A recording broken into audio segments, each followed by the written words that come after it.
Curitiba, 4 de maio de 2006. A neblina da manhã ainda não havia se dissipado completamente quando Lucas Mendonça, 15 anos, saiu de casa às 6h40, como fazia todas as quintas-feiras. O céu acinzentado era típico do outono curitibano, e o adolescente ajustou o casaco do uniforme escolar enquanto descia os 3 degraus da varanda de casa. A mochila, com adesivos de bandas de rock colados na parte de trás, pesava sobre um dos ombros.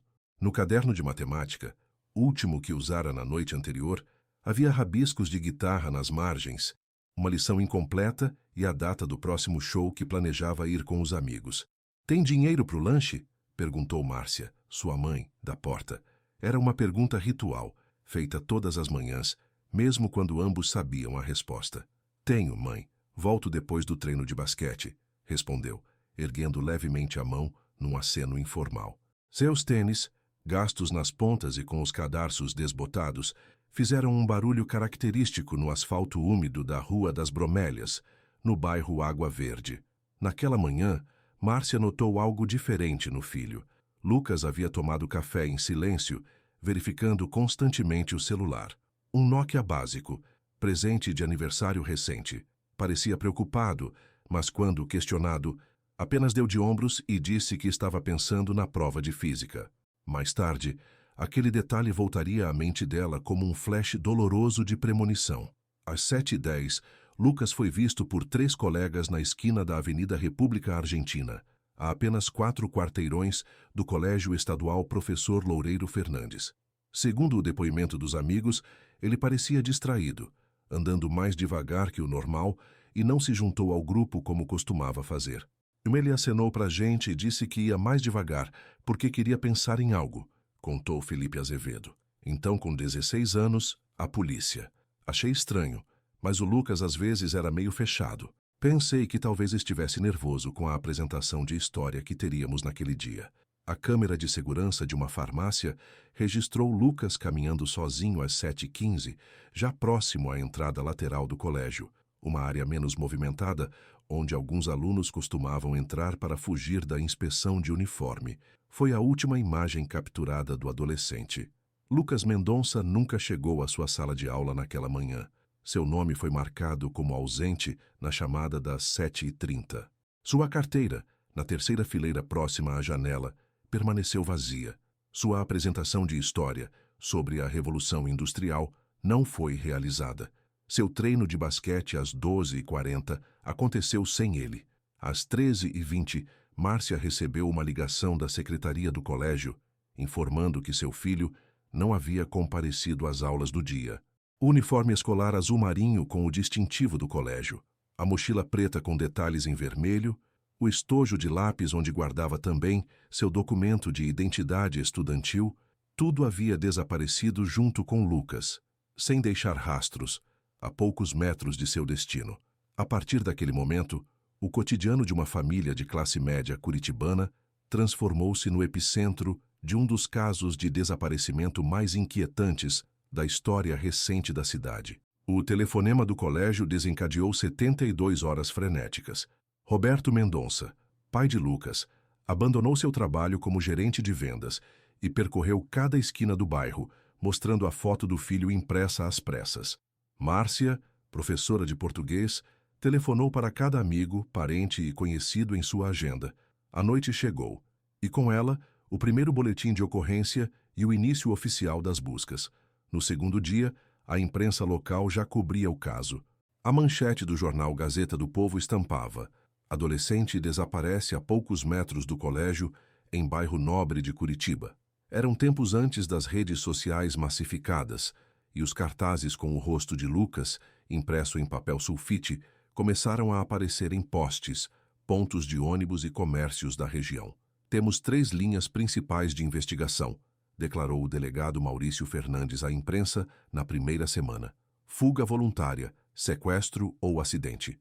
"Estamos verificando todas as hipóteses, mas até o momento não temos pistas concretas." A polícia coletou depoimentos de 47 pessoas nas primeiras 2 semanas: colegas, professores, funcionários do colégio, moradores das ruas adjacentes. Nenhuma câmera além da farmácia havia registrado o paradeiro de Lucas após as 7h15. Seu celular não emitiu nem recebeu chamadas depois daquele horário. Sua conta bancária juvenil, com 178,45, permaneceu intocada. O colégio tornou-se palco de boatos e teorias. Havia quem falasse de um professor de educação física, suspeito de comportamento inadequado com alunos. Outros mencionavam uma briga antiga entre Lucas e um grupo de estudantes mais velhos. Uma funcionária da cantina jurou ter visto um carro prata parado por vários dias próximo à entrada lateral. Na comunidade, formou-se uma rede de voluntários. Aos sábados, grupos percorriam terrenos baldios, margens de riachos e áreas de mata próximas. Cães farejadores foram utilizados, mas sem sucesso. Cartazes com o rosto de Lucas se espalharam por toda Curitiba, chegando até municípios vizinhos. Em casa, o quarto de Lucas permaneceu intacto. Márcia recusava-se a mudar qualquer objeto de lugar. O pôster da banda Linkin Park na parede, a coleção de miniaturas de carros sobre a escrivaninha, o uniforme reserva do colégio pendurado atrás da porta, tudo aguardava um retorno que não acontecia. À medida que os meses passavam, o silêncio se tornava mais pesado. Roberto desenvolveu problemas cardíacos, resultado do estresse crônico e da busca incessante. Toda quinta-feira, dia do desaparecimento, ele percorria o mesmo caminho que o filho deveria ter feito naquela manhã, como um ritual doloroso de esperança e desesperança. No primeiro aniversário do desaparecimento, em maio de 2007, uma passeata reuniu cerca de 300 pessoas no centro de Curitiba. No segundo ano, eram 120 participantes. No quinto, apenas 40 pessoas, majoritariamente familiares. A dor continuava a mesma, mas o interesse público diminuía gradualmente, como acontece com todos os casos não resolvidos. É como se ele tivesse sido engolido pela terra, desabafou Márcia numa rara entrevista em 2011, quando o caso completou 5 anos. Não temos um corpo para enterrar. Não temos uma resposta. Vivemos num limbo, sem poder seguir em frente, sem poder nos despedir. Em 2013, o caso foi formalmente transferido para a Divisão de Pessoas Desaparecidas há Longo Tempo, eufemismo burocrático para investigações sem perspectiva de solução. O delegado original aposentou-se. Os investigadores designados tinham dezenas de outros casos. A fotografia de Lucas no sistema policial recebeu uma atualização digital, mostrando como ele possivelmente estaria aos 22 anos, um jovem adulto que ninguém conhecia. O desaparecimento de Lucas Mendonça tornou-se uma cicatriz coletiva, uma história contada aos adolescentes como advertência, um caso revisitado anualmente pela mídia local em reportagens cada vez mais breves, uma estatística num país onde milhares de pessoas desaparecem a cada ano. E então, 17 anos depois, quando até mesmo a esperança parecia ter se desvanecido completamente, algo inesperado aconteceu. Abril de 2023. O antigo prédio anexo do Colégio Estadual Professor Loureiro Fernandes, desativado desde 2010 devido a problemas estruturais, estava finalmente passando por reformas para se tornar um centro cultural comunitário. O edifício de 2 andares, construído na década de 1970, abrigava antigamente as salas de artes, música e o pequeno auditório da instituição. Era terça-feira, quando Juliano Pereira, 43 anos, coordenava a remoção do assoalho deteriorado da antiga sala de música.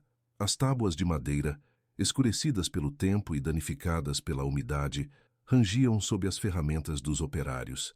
Por volta das 14h20, no canto mais afastado da sala, próximo a uma antiga bancada embutida, o piso cedeu de forma diferente. Tinha algo embaixo daquela tábua específica, relatou Juliano posteriormente. Não era a podridão normal da madeira.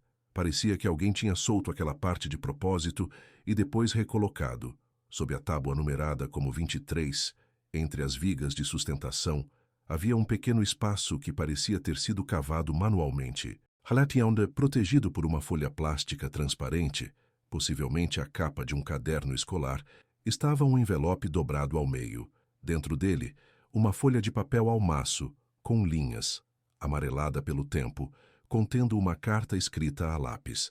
A caligrafia era de um adolescente, letras irregulares, alternando entre cursiva e de forma. No topo da página, uma data, 06/05/2006, 2 dias após o desaparecimento de Lucas Mendonça. E ao final da carta, uma assinatura que fez Juliano, que morava em Curitiba desde criança, arrepiar-se instantaneamente. Lucas M. O conteúdo da carta, escrita em tom desesperado, dizia: "Não sei se alguém vai encontrar isso algum dia. Estou com muito medo. Ele disse que vai me levar para outro lugar hoje à noite. Não consigo fugir porque a porta está trancada e tem grades na janela. Se um dia encontrarem isso, saibam que não foi escolha minha. Eu queria voltar para casa, mas o Magal não deixa. Ele fica dizendo que ninguém vai acreditar nele se eu contar, que ninguém ia acreditar em mim. Acho que ele vai me machucar. Por favor, digam aos meus pais que eu tentei voltar. Perdoem-me. Lucas M. O nome Magal estava sublinhado várias vezes, como se fosse importante que aquela informação não passasse despercebida. Juliano imediatamente paralisou a obra e contatou a diretoria da escola, que por sua vez acionou a polícia. Em questão de horas, a antiga sala de música foi isolada. Peritos chegaram ao local e removeram cuidadosamente a carta, preservando-a como evidência. Um detetive veterano, ao ver a assinatura, reconheceu imediatamente a conexão com o caso não resolvido.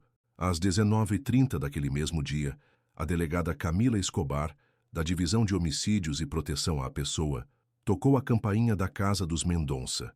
Roberto, agora com 67 anos e aposentado, atendeu a porta. Márcia, 62 anos, ainda lecionava meio período em uma escola particular.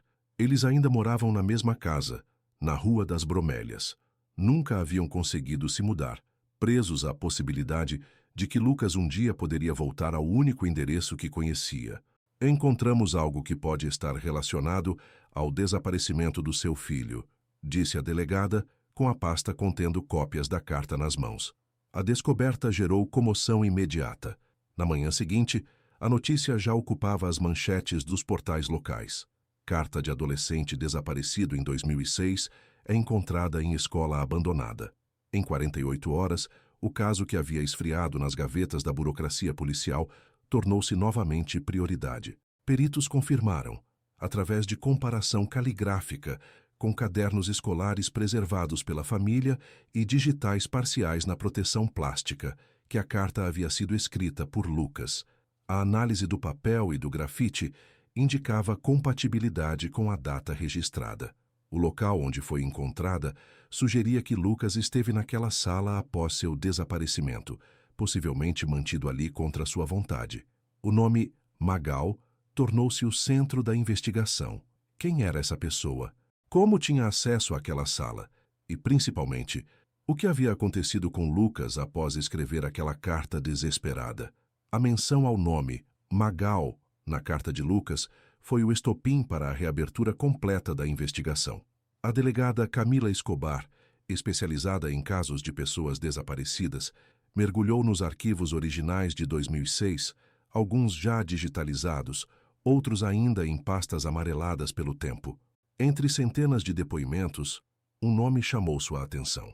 Augusto Magalhães, 42 anos em 2006, zelador que trabalhava como terceirizado no complexo escolar entre 2003 e 2007. Funcionários antigos o chamavam de Seu Magal. Curiosamente, seu nome aparecia apenas uma vez nos registros, numa lista de funcionários entrevistados, com a observação: nada relevante a declarar. Como um funcionário da escola, foi entrevistado apenas superficialmente, questionou Camila durante a reunião com sua equipe. Alguém que tinha acesso a todas as áreas do colégio, inclusive a sala onde a carta foi encontrada? A investigação revelou que Augusto Magalhães, agora com 59 anos, vivia em uma casa simples no bairro Pinheirinho, ao sul de Curitiba. Após deixar o colégio em 2007, trabalhou em diversas empresas de manutenção predial, sempre por curtos períodos. Nunca se casou e vivia sozinho. Em paralelo, a equipe reentrevistou antigos colegas de Lucas. 2 deles, agora adultos com suas próprias famílias, mencionaram algo que aparentemente não havia sido registrado nas investigações originais. Lucas tinha comentado sobre um cara estranho que às vezes oferecia carona para alunos, relatou Daniel Rocha, 32 anos, ex-colega de classe. Lembro que uma vez ele disse que esse cara conhecia um atalho para a casa dele, o que o deixou desconfiado. Não sei se contei isso na época. Éramos adolescentes. Achamos que não era importante. Outra descoberta crucial veio dos registros da antiga coordenação escolar. Em março de 2006, 2 meses antes do desaparecimento, havia uma anotação sobre uma ocorrência disciplinar envolvendo Lucas. Ele foi encontrado discutindo intensamente com um funcionário adulto em uma área restrita do prédio anexo. O relatório, assinado pela então coordenadora Elisa Brandão, mencionava que Lucas estava visivelmente perturbado, mas se recusou a explicar o motivo da discussão. O nome do funcionário não constava no documento. Em 14 de maio de 2023, com mandado judicial em mãos, a polícia realizou busca na residência de Augusto Magalhães. O homem, agora com cabelos grisalhos e aparência fragilizada, observou em silêncio enquanto os investigadores revistavam cada cômodo da casa. No forro do telhado, dentro de uma antiga mala de viagem, os policiais encontraram um conjunto perturbador de itens, um distintivo escolar do Colégio Loureiro Fernandes, idêntico ao que Lucas usava em seu uniforme, um caderno com a etiqueta parcialmente removida, mas onde ainda se lia Lu, e mais inquietante, um conjunto de chaves antigas com uma etiqueta desbotada, onde se lia Anexo, Música. Não é o que parece. Foi a primeira declaração de Augusto ao ser confrontado com os itens. Guardei essas coisas porque encontrei após a reforma. Ia devolver. Levado à delegacia, Augusto Magalhães manteve-se irredutível durante as primeiras 4 horas de interrogatório. A estratégia mudou quando a delegada colocou sobre a mesa uma descoberta adicional. O resultado da perícia na carta encontrada revelou, além das digitais de Lucas, impressões parciais compatíveis com as de Augusto nas bordas do papel. Como suas digitais estão na carta que um adolescente desaparecido escreveu enquanto estava em cativeiro, Sr. Magalhães?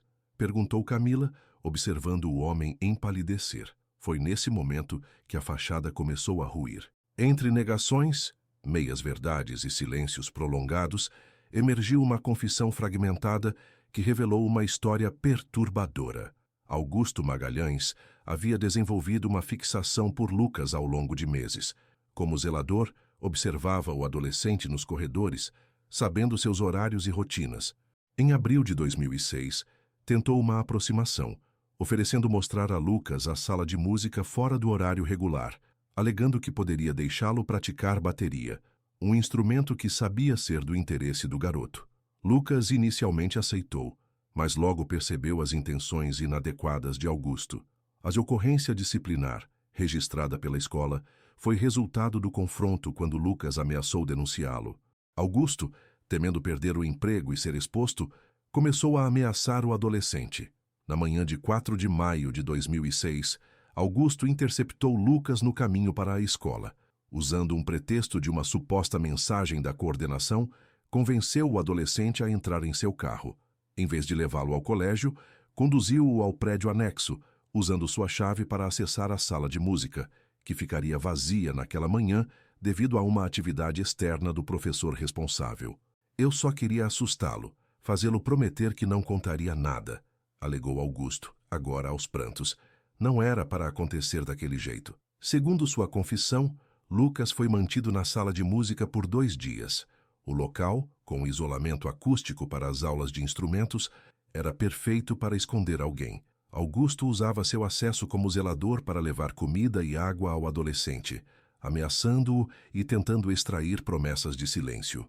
Foi durante esse período que Lucas, encontrando um lápis esquecido na sala, escreveu a carta e a escondeu sob o assoalho, em um momento em que ficou sozinho.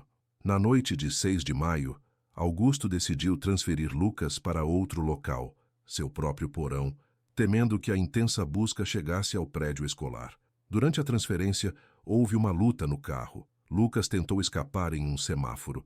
Na confusão, Augusto perdeu o controle do veículo, colidindo contra um muro de contenção em uma área isolada da Estrada da Ribeira, na saída norte da cidade. Ele bateu a cabeça. Sangrou muito. Eu entrei em pânico, sussurrou Augusto, entre soluços. Não sabia o que fazer. Ele não se movia mais. Segundo a confissão, Augusto, temendo as consequências, levou o corpo para uma área de mata densa na região da Serra do Mar, próxima à divisa com São Paulo. O local, de difícil acesso e longe das áreas de busca, nunca foi investigado na época. Baseado nas coordenadas aproximadas fornecidas por Augusto, uma equipe policial, acompanhada por antropólogos forenses, iniciou buscas na região.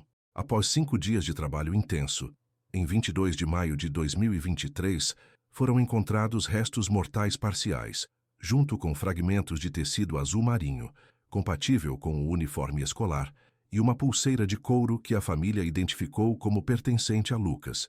Em 30 de maio de 2023, o exame de DNA confirmou: os restos mortais eram de Lucas Mendonça.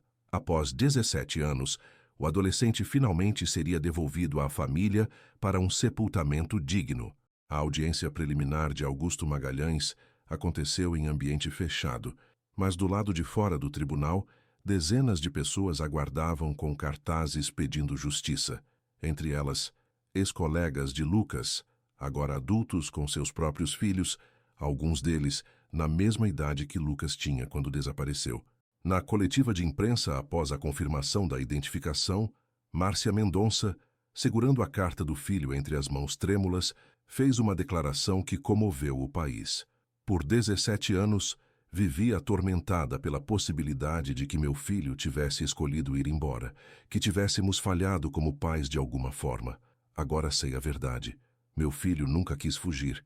Ele tentou voltar para casa. Ele tentou sobreviver. E agora, finalmente, ele pode descansar. E nós também. O caso Lucas Mendonça transformou-se em símbolo nacional da luta por melhorias nas investigações de pessoas desaparecidas. A carta escrita a lápis, último ato de resistência de um adolescente determinado a deixar uma pista, mesmo sem saber se seria encontrada, revelou não apenas a verdade sobre seu destino, mas também as falhas de um sistema que permitiu que um predador operasse livremente dentro de uma instituição educacional. Roberto e Márcia criaram a Fundação Lucas Mendonça, dedicada a aprimorar os protocolos de busca de pessoas desaparecidas e oferecer suporte psicológico às famílias em situação similar. A antiga sala de música do colégio, após a conclusão das reformas, foi transformada em um memorial permanente, lembrando não apenas Lucas, mas todas as crianças e adolescentes cujos desaparecimentos permanecem sem solução. No pátio central do novo centro cultural, uma placa de bronze traz os versos que Lucas havia escrito em seu caderno de português, meses antes de desaparecer, em uma redação sobre o futuro. O amanhã é uma promessa que nem sempre conseguimos cumprir. Mas enquanto houver quem se lembre de nós, enquanto houver quem nos procure, nunca estaremos realmente perdidos.